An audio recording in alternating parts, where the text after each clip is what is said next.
Yesus adalah Allah yang hebat. Dia melakukan segala sesuatu yang terbaik bagi kita. Bahkan sampai pada saat terakhir kehadirannya dalam bentuk inkarnasi kemanusiaan. Dia naik ke surga, dia meninggalkan berkat-berkat terindah bagi kita. Shalom, kita ada di Minggu tanggal 17 Mei 2020. Dan puji Tuhan kita masih punya kesempatan untuk sama-sama merenungkan firman Tuhan.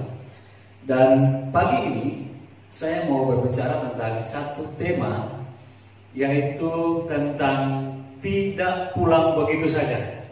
Ya, sekali lagi tema kita minggu ini berbicara tentang tidak pulang begitu saja. Ya, mari kita buka firman Tuhan sebagai dasar dari renungan firman hari ini. Terambil di dalam Lukas 24 ayat 50. Begini bunyi firman Tuhan. Lalu Yesus membawa mereka keluar kota sampai dekat Betania.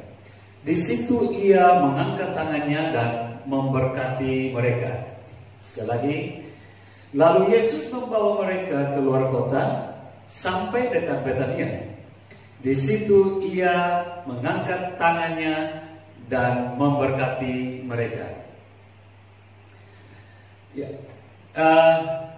Kamis depan tanggal 21 Mei itu kita akan memperingati satu hari besar kita, hari di mana kita mengingat kembali akan suatu peristiwa yang ajaib, peristiwa yang luar biasa, yaitu tentang kenaikan Tuhan Yesus Kristus ke surga.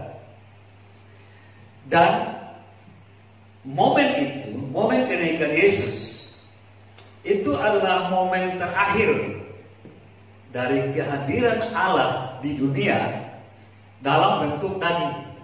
Kan gitu ya. Jadi momen kenaikan Yesus ke surga itu terakhir kali Allah hadir di dunia dalam bentuk daging.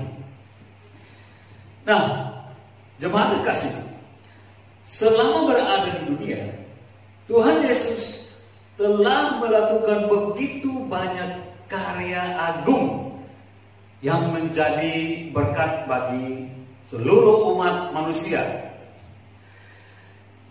Dan setelah semuanya selesai Tuhan kerjakan, maka dia harus kembali ke tempat yang sesungguhnya.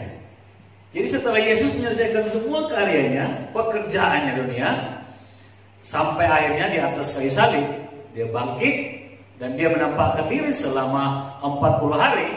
Dan kemudian di hari ke-40 itu dia naik ke surga. Semuanya selesai.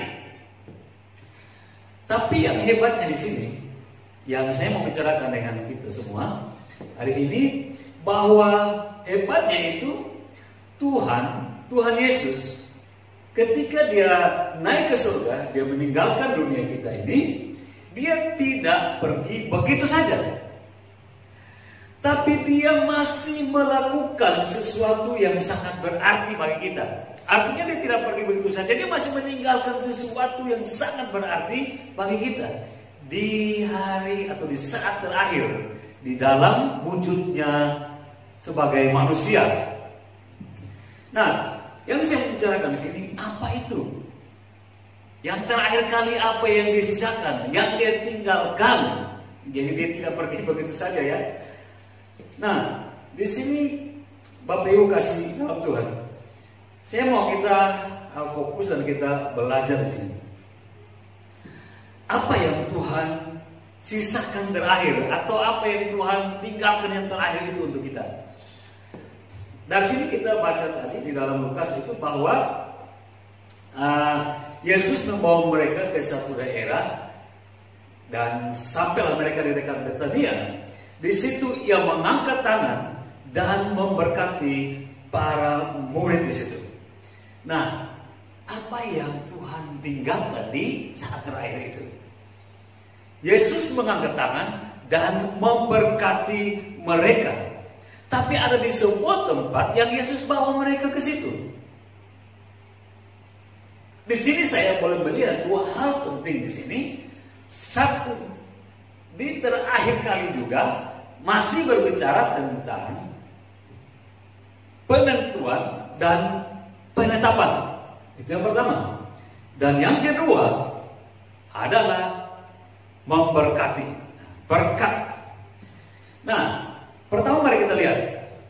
Di terakhir kali pun ada penentuan dan penetapan di sini. Oke, saya mau lihat dari konteks ini, penentuan dan penetapan di sini, bahwa Yesus membawa mereka ke satu daerah. Jadi Yesus menentukan tempat di mana dia harus bawa murid-murid itu untuk terakhir kali bertemu face to face dalam daging. Di situ dia kembali ke rumahnya di surga.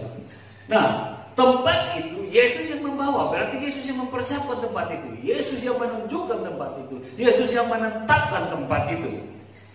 Lebih jelas dalam Matius 28 ayat 16, di situ Yesus sudah menunjukkan tempat itu. Berarti ada berbicara tentang penetapan, penentuan, dan penetapan di sini. Oke, mari kita memahami hal ini di dalam kehidupan setiap orang percaya.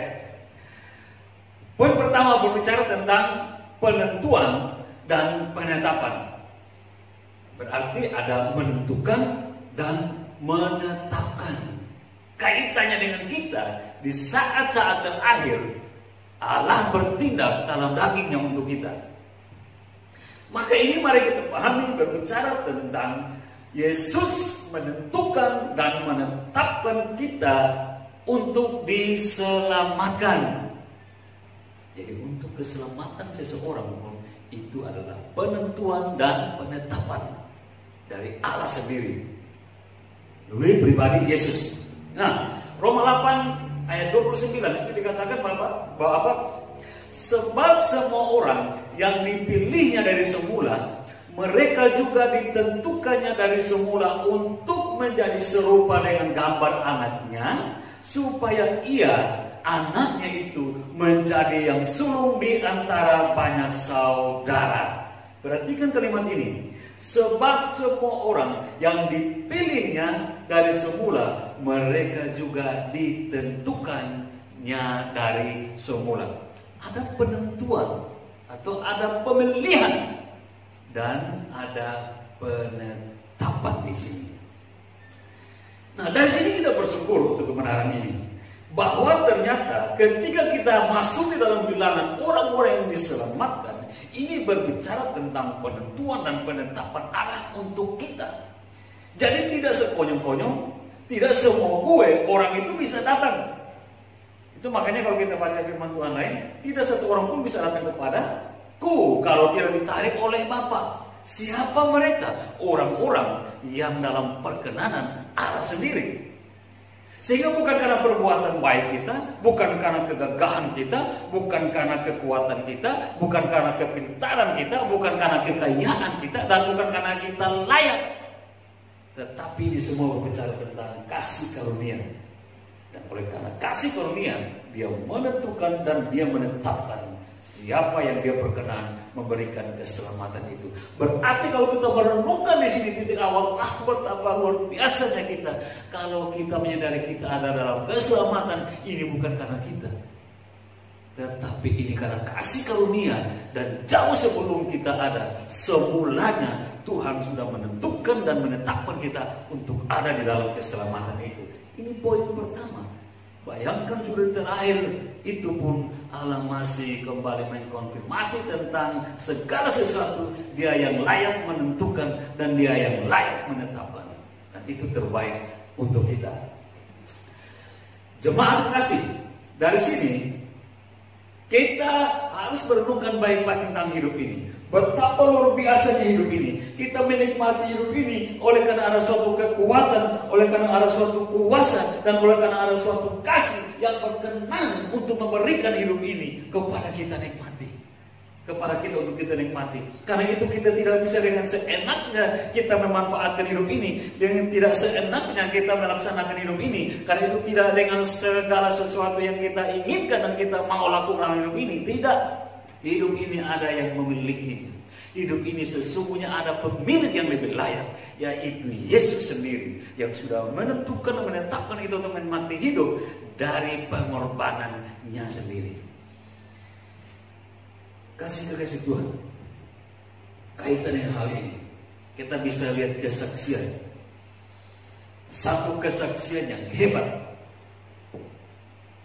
di dalam Alkitab sendiri, yang berbicara tentang perjalanan kehidupan kita. Bukan kita loh yang menentukan, dan bukan kita loh yang menetapkan tentang keadaan hidup kita.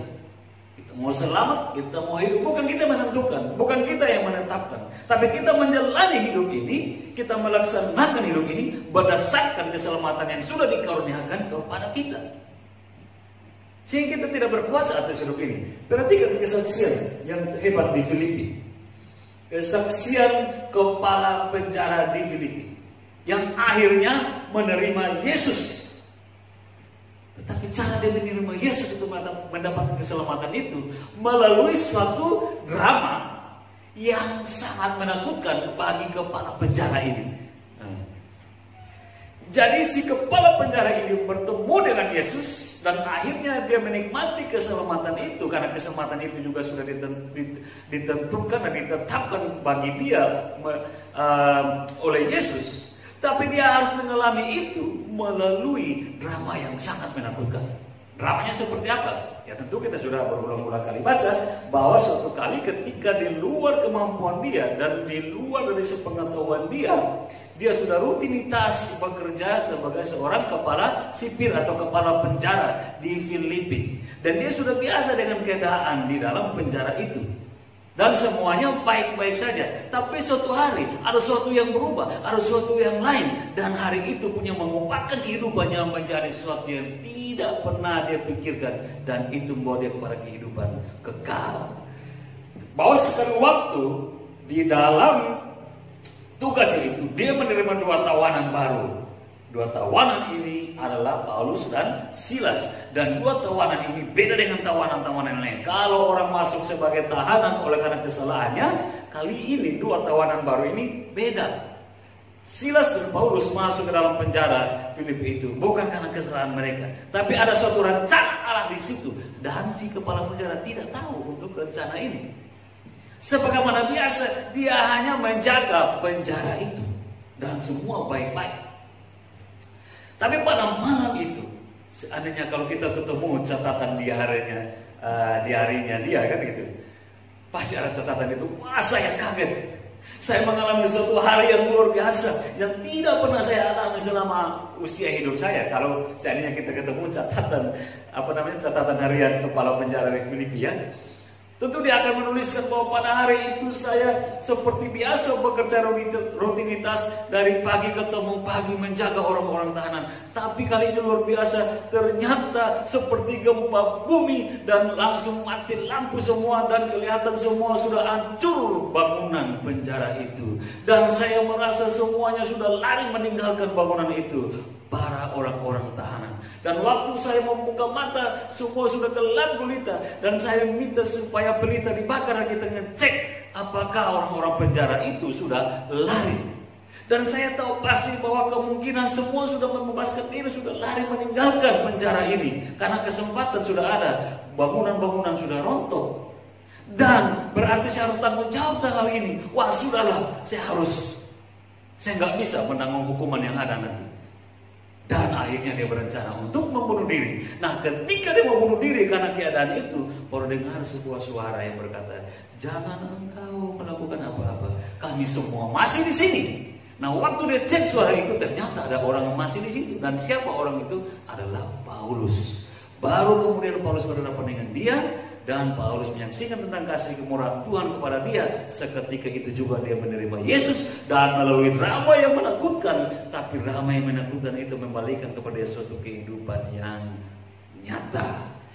Dan Filipi, kepala penjara Filipi ini menerima Yesus melalui situasi ini. Nah, perhatikan Bapak Ibu, Orang ini tidak pernah berpikir bahwa dia harus menjadi pengikut Kristus. Orang ini tidak pernah berpikir bahwa dia harus menjadi orang yang percaya kepada Yesus. Dia pikir bahwa kepercayaan sebagai orang Romawi itu sudahlah yang paling benar. Dan berpikir dia menikmati segala sesuatu itu berkat Tuhan yang selama ini Tuhan dia disembah. Ternyata tidak. Di dalam ketidakpengetahuannya itu, penentuan dan penetapan Allah untuk dirinya sementara berjalan. Dan pada waktu yang sudah tentukan, di dalam penjara itu Tuhan bekerja untuk dia melalui peristiwa yang menakutkan itu. Jemaat kekasih, hal ini berbicara kepada dia. Dan harusnya kita mulai mengintrospeksi diri. Kalau sekarang kita ada dalam keselamatan ini, bukan karena kekuatan kita, bukan karena kita merancang, tetapi ini semua jalan kasih karunia yang Tuhan berikan kepada kita. Dan kita harus paham itu. Itu poin pertama, itu bagian pertama di poin pertama, yaitu bahwa penentuan penetapan di sini artinya menentukan dan menetapkan kita sebagai orang yang diselamatkan. Yesus mengerjakan itu sampai pada akhirnya. Yang kedua dari poin penentuan dan penetapan ini berbicara tentang apa? Ini berbicara tentang menentukan dan menetapkan kita sebagai alat-alatnya. Alat-alatnya ini sebagai apa? Sebagai pelayan-pelayannya, sebagai hamba-hambanya, sebagai pengerjanya di dunia ini.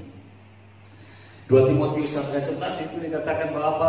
Untuk Injil inilah aku telah ditetapkan sebagai pemberita, sebagai rasul, dan sebagai guru. Ini perkataan siapa? Ini perkataan orang yang dahulu tidak mengenali Yesus. Ini orang yang dahulu sangat membenci Yesus. Dan ini orang yang dahulu sangat ingin untuk membinasakan semua pengikut Yesus. Dialah Saulus pada awalnya. Orang yang merasa diri pintar dengan pengetahuan Tauratnya, sehingga dia bilang Yesus itu sesat dan para pengikutnya juga sesat. Dan dia merasa dia paling benar. Dan apa yang dia imani pada waktu itu yang paling benar. Ternyata sesungguhnya dia salah. Dan dia harus diputar balikkan pengetahuan yang salah itu menuju kepada suatu pengetahuan yang baru tentang kebenaran. Dan Yesus berkenan untuk itu. Dan Yesus mengerjakan keselamatan itu di dalam diri Paulus.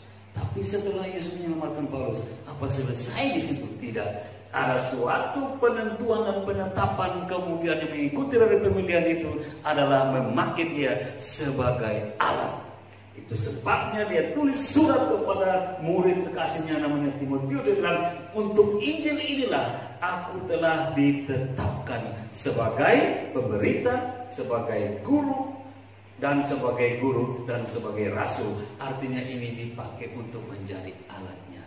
Bapak Ibu kekasih dalam Tuhan, ketika kita diselamatkan oleh Tuhan dengan tubuh dan darahnya sendiri, kita tidak diselamatkan untuk kita langsung tidur begitu saja dan tidak melakukan apa-apa. Enggak. Tetapi Tuhan memberikan suatu kehidupan dengan tanggung jawab aktif untuk melayani Dia. Karena itu jangan engkau dengan enteng mengatakan bahwa saya penting cukup selamat, saya penting cukup percaya kepada Yesus. Pelayanan itu bagian orang lain, pelayanan itu bagian pendeta, pelayanan itu bagian evangelis, pelayanan itu bagian orang-orang di gereja. Salah. Semua yang mengaku Yesus dan merasa diri diselamatkan, dia punya tugas dan tanggung jawab yang sama, tidak ada dibeda-bedakan. Karena itu kita harus berhati-hati di sini. Kalau kita bilang kita orang yang dipilih, kita orang yang ditentukan, maka di dalam pemilihan dan penentuan itu kau juga punya tanggung jawab untuk melayani Allahmu yang sudah memilih engkau untuk diselamatkan. Nah, itu sebabnya Rasul Paulus. Tapi dari sini kita coba melihat begini tentang penentuan dan penetapan ini. Paulus bilang dia juga sudah dipilih, dia sudah ditetapkan untuk menjadi rasul, untuk menjadi guru dan pemberita. Tapi kalau kita melihat secara durasi waktu atau sejarah pemilihan itu, kelihatannya Rasul Paulus ini datang belakangan gitu ya, untuk gabung menjadi pelayan rasulnya Yesus. Paulus ini datang belakangan dibanding dengan murid-murid yang lain, kan gitu ya. Murid-murid yang lain sudah percaya kepada Yesus dan sudah melaksanakan pelayanan, Paulus belum.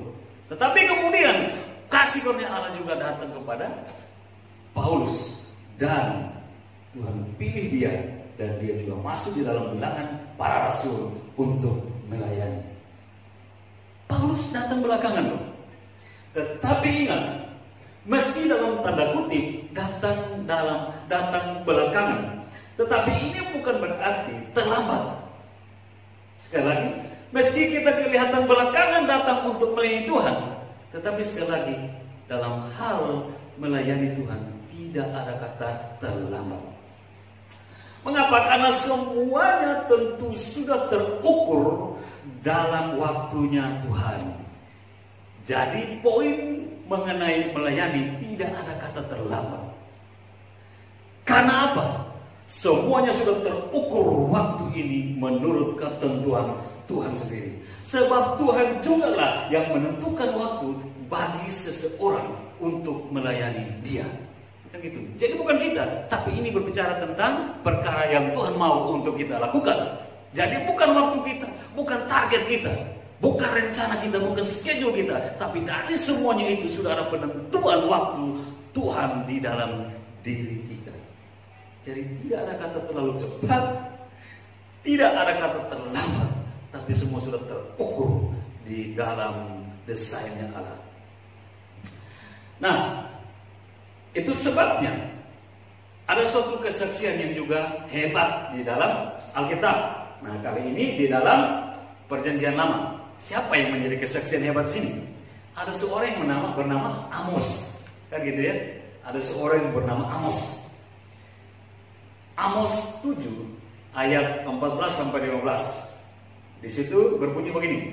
Jawab Amos kepada Amazia, "Aku ini bukan nabi, dan aku ini tidak termasuk golongan nabi, melainkan aku ini seorang peternak dan pemungut buah ara hutan. Tetapi Tuhan mengambil aku dari pekerjaan menggiring kambing domba, dan Tuhan berfirman kepadaku, pergilah, bernubuatlah terhadap umatku Israel."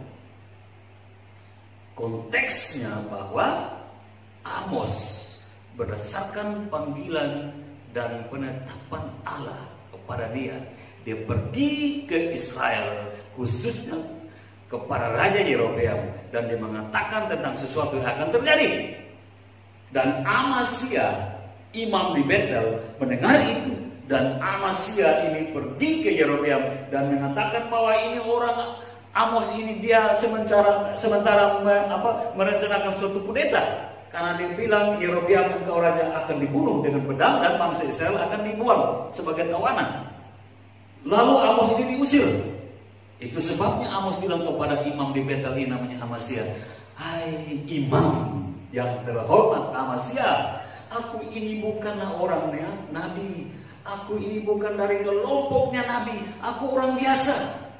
Aku ini hanya peternak. Aku ini hanya pemungut buah ara hutan. Tidak lebih daripada itu. Tapi Tuhan yang memilihku, dan Tuhan mau pakai untuk menyatakan kebenaran kepada bangsa Israel, bahkan kepada Raja Israel Yerobeam, sesuatu yang akan terjadi."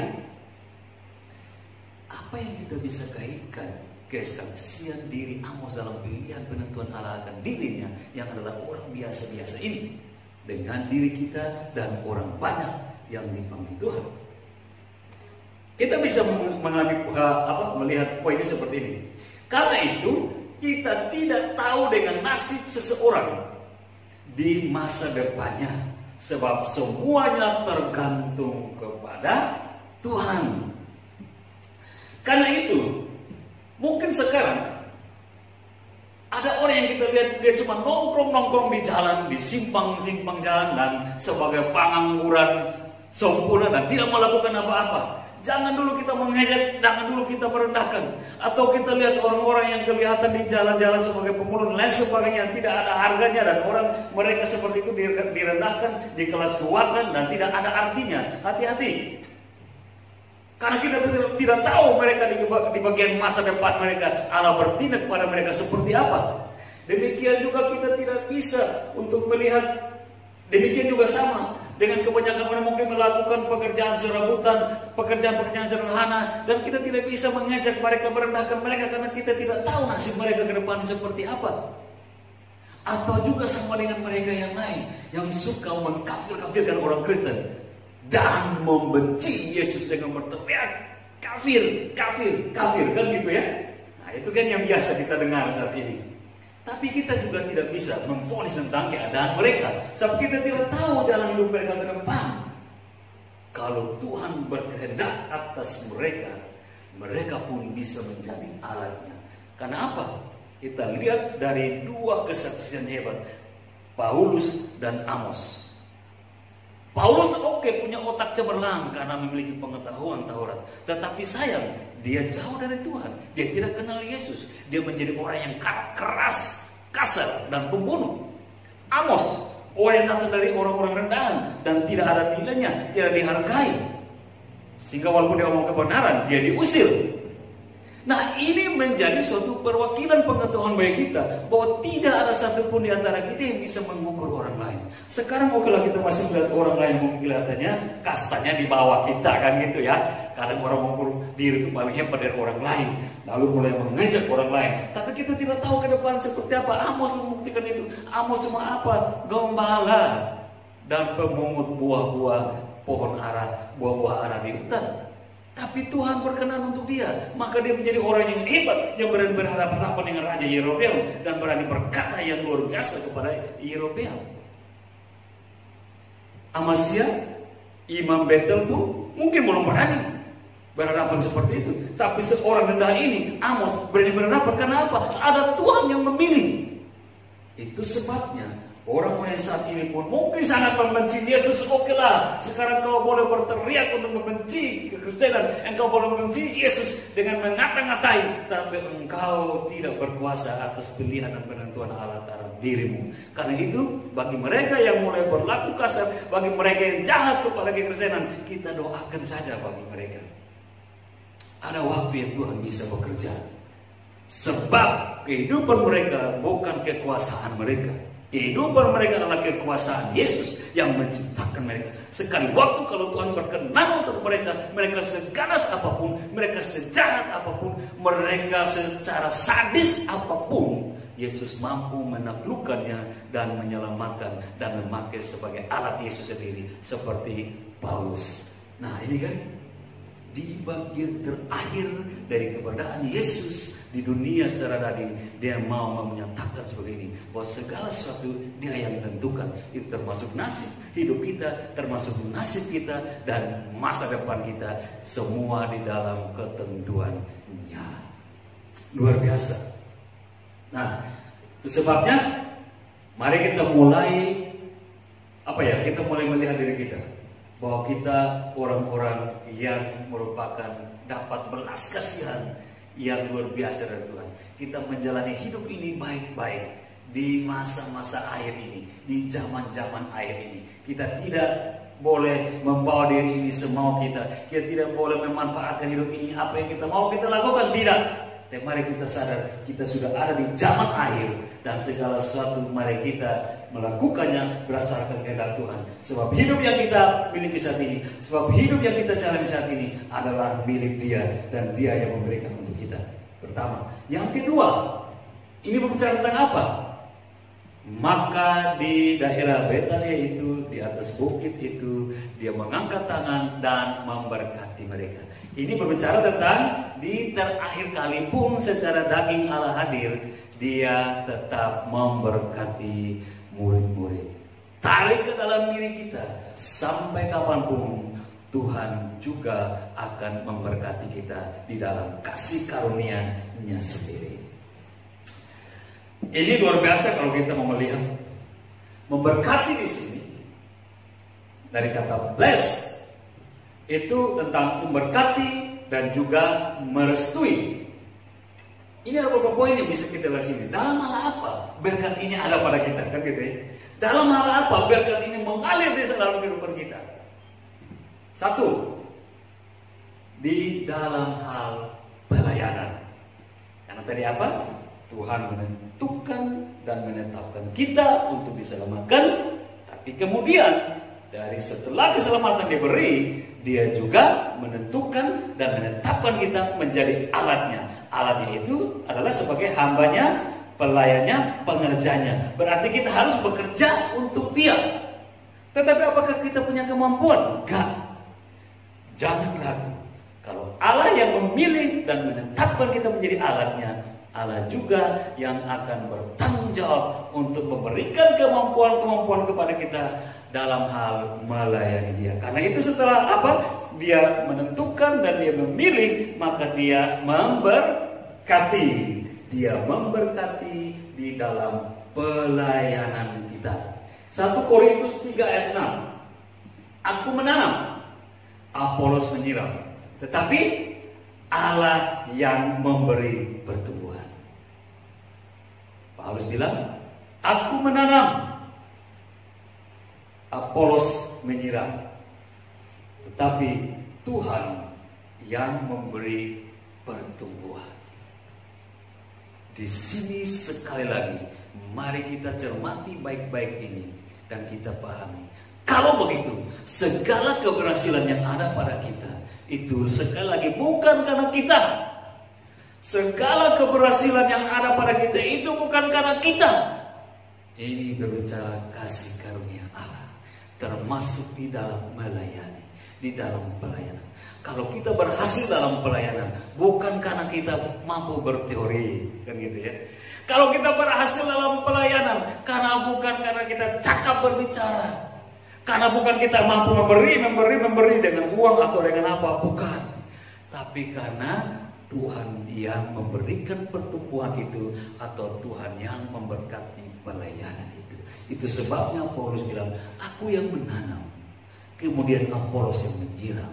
Tetapi untuk satu kehidupan dalam pelayanan itu, Tuhan yang memberkati. Tuhan yang berikan pertumbuhan itu. Di sini supaya kita tidak saling mengukur siapa yang lebih hebat di antara pelayanan, di antara pelayan tidak saling menilai, tidak saling mengukur dan mulai satu dan mulai mengejek, ini tidak ada apa-apanya, ini belum berhasil, ini yang sukses, ini yang tidak ada apa-apanya, ini yang sudah ada apa-apanya. Itu salah kalau kita melihat dari statement terbuka dari Paulus. Aku memang pelayan, tapi aku yang bisa menanam. Demikian juga Apolos juga pelayan, tapi dia cuma bisa menyiram. Tapi untuk bertumbuh, kita hanya cuma bergantung pada Yesus. Tumbuh kita yang cuma berharap hanya pada Tuhan, dan Tuhan yang bisa memberkati dan menumbuhkan pelayanan yang sudah kami kerjakan. Harusnya semua pelayan memahami tentang hal ini, supaya tidak saling menyakiti satu dengan yang lain, tidak mengejek satu dengan yang lain, tapi semua saling bergandengan tangan untuk bangkit bersama-sama dalam Yesus, memenangkan dunia ini untuk kemuliaan Tuhan, bukan kemuliaan kita masing-masing. Karena kita tidak bisa diukur dari pelayanan, karena kita tidak punya kemampuan apa-apa sesungguhnya. Kita hanya hamba yang dikasih tanggung jawab untuk melayani. Nah, itu berarti kita tidak usah ragu juga kalau kita dipilih untuk melayani. Aduh, saya tidak bisa. Aduh, saya tidak mampu. Saya belum mempersiapkan diri. Hati-hati. Ini sudah akhir zaman kan gitu ya. Sudah zaman akhir. Mau tunggu waktu kapan lagi kan gitu baru kita mempersiapkan diri. Segala sesuatu sudah terukur di dalam waktu Tuhan. Kalau hari ini engkau merasa engkau dipilih, dipanggil, siap saya melakukannya. Karena bukan berbicara tentang kamu, ini berbicara tentang rencana Allah untuk dunia ini melalui diri Anda sendiri. Karena itu tidak perlu takut. Tuhan bilang begini, kalau engkau dipanggil, engkau diperlakukan yang pemerintah yang penguasa ini, nggak usah kau takut, nggak usah kau pikir apa yang engkau harus bicarakan. Karena pada saat itu pun Roh Kudus akan membuka kamu untuk berkata-kata. Nah, ini poin juga yang bisa kita dapat di situ. Jadi sesungguhnya di dalam ketakutan kita Allah sudah memahami itu. Memang manusia siapa? Siapa kita yang bisa mampu untuk membawa diri kita sebagai pemenang? Nggak bisa. Kita cuma manusia yang lemah, yang penuh dengan kekurangan. Tuhan yang sempurna, yang memiliki segala kekuatan dan otoritas. Dia yang tahu keadaan anak-anaknya, dia juga yang akan menjadi kekuatan kita dan menolong kita dan memampukan kita melaksanakan pelayanannya. Kalau mau melihat itu, saya bisa merefleksi pada diri sendiri. Saya juga berdiri dan saya berani berkata, dahulu saya juga seperti apa untuk berdiri depan seperti ini. Wah, terlalu jauh. Depan orang satu pun saya bisa gemetar, apalagi depan banyak orang. Tapi kok akhirnya saya bisa ya? Dari sini saya merenungkan firman Tuhan. Ternyata ini kemenangan firman Tuhan. Dari yang tidak ada apa-apanya, dari yang bodoh, dari yang tidak punya pengetahuan beruntung apa-apanya. Tapi kalau kita mau jalan sesuai dengan pilihan dan panggilan Tuhan, Tuhan yang akan memenuhi semuanya itu, dan Tuhan yang akan menyempurnakan sehingga kita bisa dipakai untuk jadi berkat bagi orang lain. Karena itu jemaat kekasih atau siapapun Anda, kalau hari ini dipanggil untuk melayani, jangan lihat itu gereja yang panggil, jangan lihat itu Pak Pendeta, Ibu Pendeta yang pilih, tapi melihat kebenaran firman Tuhan. Engkau sudah ditetapkan, engkau sudah ditentukan, dan engkau sudah ditetapkan jauh sebelumnya oleh Tuhan. Dan engkau tidak usah ragu, karena Tuhan juga yang akan bertanggung jawab, memampukan kamu untuk menjalankan pelayanan yang dipercayakan kepada Anda. Itu pertama, memberkati dalam pelayanan. Kemudian diberkati dalam apa? Pekerjaan. Ya, kita juga butuh hidup. Berarti kita bekerja secara sekuler atau jasmani kan gitu. Kita bekerja seperti orang lain. Tetapi ingat, Tuhan juga bertanggung jawab akan hal itu, dan Tuhan juga akan memenuhi segala kebutuhan kita dan memberkati apa yang kita perbuat. Segala pekerjaan kita dibuat Tuhan berhasil, karena Tuhan memilih kita dan Tuhan menentukan kita, dan Tuhan juga bertanggung jawab membela setiap pekerjaan kita, supaya kita tidak perlu takut dan khawatir. Itu yang disebut dalam Kolose 3 ayat 23-24. Apapun juga yang kamu perbuat, perbuatlah dengan segenap hatimu seperti untuk Tuhan dan bukan untuk manusia. Kan gitu ya, itu kata Kolose. Kamu tahu bahwa dari Tuhanlah kamu akan menerima bagian yang ditentukan bagimu sebagai upah. Kristus adalah Tuhan dan kamu hambanya.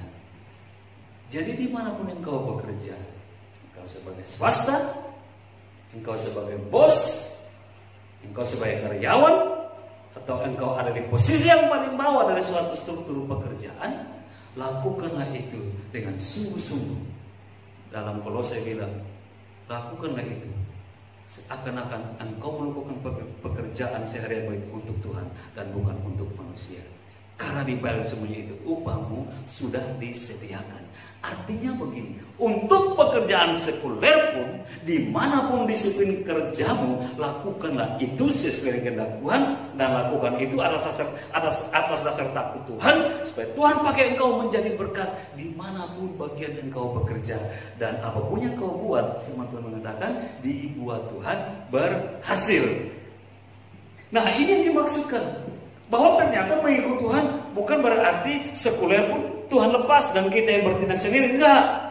Di sekuler pun Tuhan akan bertanggung jawab untuk kehidupan kita, sehingga tidak ada alasan bagi kita untuk tidak mau mengikuti Tuhan. Karena kalau mengikuti Tuhan, kita lepas ini dan kita tidak bisa makan dan tidak bisa minum. Atau kalau kita mengikuti Tuhan dan kita tidak bisa lagi sekuler, maka bagaimana yang hidup kita? Engkau bisa melayani Tuhan, engkau juga bisa melakukan pekerjaan-pekerjaan lain. Tapi kamu ingat, untuk pekerjaan lain pun Tuhan bertanggung jawab untuk itu, dan Tuhan akan memenuhi berkat-berkat itu di pekerjaan-pekerjaan lainmu selain pekerjaan rohani yang engkau kerjakan. Karena itu tidak ada alasan untuk tidak mau berjalan di dalam Tuhan. Engkau yang memilih dunia ini dan pekerjaan dunia ini, itu salah. Karena untuk pekerjaan keseharianmu di dalam sekuler ini pun Tuhan bertanggung jawab atasnya. Kemudian Tuhan memberkati untuk apa dalam kehidupan kita setelah Dia pilih kita, kita melayani Dia dan kita percaya Dia. Maka di sini juga adalah berbicara tentang berkat yang turun di dalam keluarga. Jika keluarga ini berbicara tentang 2 poin. 1, benar-benar keluarga itu bicara tentang rumah tangga. Jadi dalam rumah tangga pun diberkati Tuhan. Ketika Tuhan berperkara, ketika Tuhan berencana untuk kita hidup di dalam keluarga kita pun, Tuhan pasti memberkati. 2 Timotius 1 ayat 16 di situ bilang, Tuhan kiranya mengaruniakan rahmat-Nya kepada keluarga Onesiphorus yang telah berulang-ulang menyegarkan hatiku, kata Paulus. Keluarga Onesiphorus, sebab ia tidak malu menjumpai aku di dalam penjara. Nah, kalau kita baca ayat ini secara utuh, Paulus bilang kepada Timotius, semua yang ada di Asia Kecil sudah meninggalkan aku. Artinya sudah tidak mau percaya pelayanan Paulus, berarti mereka sudah meninggalkan Yesus. Tetapi ada satu keluarga, yaitu keluarga Onesiphorus, tetap bersama-sama. Dan dimanapun Paulus, mereka mau pergi untuk melayani bersama-sama. Termasuk Paulus di penjara pun, Onesiphorus ini datang untuk menjenguk. Karena itu aku berdoa kiranya Tuhan memberkati dia bersama keluarganya. Perhatikan, di dalam Tuhan keluarga kita tidak akan dilepas. Bukan berarti tidak ada masalah, bukan, tetapi keluarga kita tidak akan dilepas. Dan dalam rancangan dan kekuatan Allah, keluarga kita juga pasti akan dibela. Mungkin dalam segala persoalan, mungkin dalam segala masalah, tetapi rencana Tuhan akan tetap pasti terjadi. Sebab tidak ada hal yang bisa menghalangi rancangan Allah yang terbaik untuk satu keluarga, satu rumah tangga di dalam kasih Tuhan untuk keluarga itu. Nah, ini supaya kita menyadari itu, bahwa di dalam Tuhan tidak ada celah yang bisa membuat kita punya alasan untuk bagian ini Tuhan tidak memberkati deh. Hanya cuma itu yang diberkati, yang ini enggak. Tidak, semua siklus atau semua bagian kehidupan kita Allah bertanggung jawab untuk memberkati, termasuk rumah tangga kita. Onesiphorus mengalami itu. Kemudian kalau bicara tentang keluarga, tadi keluarga rumah tangga, maka ada keluarga apa? Keluarga oikumene. Nah, ini berarti berbicara tentang apa? Keluarga persekutuan, keluarga gereja, keluarga rohani, kan gitu ya. Kisah 2 ayat 46-27. Dengan bertekun dan dengan sehati mereka berkumpul tiap-tiap hari dalam bait Allah. Mereka memecah-mecahkan roti di rumah masing-masing secara bergilir dan makan bersama-sama dengan gembira dan dengan tulus hati sambil memuji Allah, dan mereka disukai semua orang, dan tiap-tiap hari Tuhan menambahkan jumlah mereka dengan orang-orang yang diselamatkan. Di sini kita mendapatkan poin yang hebat bahwa apa? Kalau kita baik-baik bersama Tuhan, kalau kita tetap setia bersama-sama dengan Tuhan, Tuhan memberkati kehidupan persekutuan kita. Oikumene diberkati, persekutuan diberkati, gereja diberkati, jemaat diberkati, menjadi suatu ikatan kasih. Nah, kalau sudah bicara ikatan kasih, hilangkanlah blok-blok. Kalau sudah bilang ikatan kasih, hilangkan geng-geng di dalam gereja. Itu berbahaya. Kalau itu sudah buat geng-geng, blok-blok, itu ciri khas akan hancur. Karena tidak ada blok-blok atau geng-geng dalam gereja. Semuanya sama, anak Tuhan, pelayan Tuhan. Tidak ada kaya, tidak ada miskin, tidak ada di tengah-tengah. Semua sama di mata Tuhan. Dalam memiliki pengalaman seperti ini, baru kita mulai rendah hati bersama-sama, saling mengasihi dan saling berangkulan, melepaskan semua status. Itu baru oke di dalam Tuhan. Jadi tidak ada yang lebih besar, tidak ada yang lebih kecil, tidak lebih baik, tidak lebih tidak baik, semuanya sama. Di sini yang dimaksudkan. Kalau kita baik-baik dalam persekutuan, dalam ekumene, dalam gereja, Tuhan memberkati kehidupan persekutuan kita seperti jemaat mula-mula dalam Kisah Para Rasul. Amin ya. Nah, sekarang, lalu apakah jika Tuhan sudah menentukan, Tuhan sudah menetapkan kita menjadi yang baik-baik itu, dan Tuhan sudah memberkati kita dengan semua yang baik-baik itu, apakah tidak akan ada masalah dalam semuanya itu? Perhatikan baik-baik ini. Salah. Tentu tidak. Masalah atau persoalan bisa saja terjadi dalam semua yang diberkati oleh Tuhan. Tetapi Tuhan juga tetap membackup kita. Ada sukacita, ada damai sejahtera, ada ketenangan, dan ada pengetahuan kebenaran dari Tuhan menjadi pelindung kita untuk kita bisa menghadapi persoalan itu dan kita bisa meredapi persoalan itu. Karena ketika dikatakan bahwa apa? Di bukit itu setelah Yesus mau naik ke surga, sebelumnya dia mengangkat tangan memberkati mereka. Dia bless. Itu juga ada makna di dalamnya berbicara tentang menyenangkan. Blessed ini berbicara tentang menyenangkan. Itu berarti memang kadang persoalan datang di dalam persekutuan kita, kadang persoalan datang di dalam ekumene kita, kadang persoalan datang di dalam rumah tangga kita, kadang persoalan datang di dalam pekerjaan sekuler kita, kadang persoalan datang di dalam pelayanan gereja kita, pelayanan rohani kita, kadang persoalan datang di dalam kita melihat loh kok kita ditentukan, kita ditetapkan, tapi kok begini. Persoalan bisa datang, tapi ingat waktu dia mengangkat, dia memberkati, ada yang menyenangkan, yang Tuhan juga peduli dengan kita. Maksudnya gini, persoalan itu datang, Tuhan juga akan melahirkan sukacita, damai sejahtera, kekuatan, pengharapan, ketenangan supaya kita bisa menghadapi semua persoalan itu dan kita melihat, oh hebat ya Tuhan ya. Ternyata Tuhan tidak meninggalkan kami. Ternyata Tuhan tidak meninggalkan saya. Ternyata Tuhan tidak membuat saya hancur dengan pekerjaan saya. Tapi Tuhan juga membela saya. Tuhan melahirkan ketenangan, Tuhan melahirkan sukacita, Tuhan memberikan damai sejahtera dan kemampuan kepada saya untuk mengatasi persoalan itu. Ini yang dimaksudkan Tuhan memberkati dengan sempurna. Amin. Karena itu untuk sementara kita akan menyambut hari kenaikan Yesus. Kita belajar bahwa Yesus tidak seperti kita. Di akhirnya juga dia akan pulang, tapi dia tidak pulang begitu saja. Dia meninggalkan segala sesuatu yang terbaik bagi kita. Kesimpulannya bahwa Yesus adalah Allah yang hebat. Dia melakukan segala sesuatu yang terbaik bagi kita. Bahkan sampai pada saat terakhir kehadirannya dalam bentuk inkarnasi kemanusiaannya. Dia naik ke surga, tapi dia meninggalkan berkat-berkat terindah bagi kita. Amin. Tuhan Yesus memberkati kita.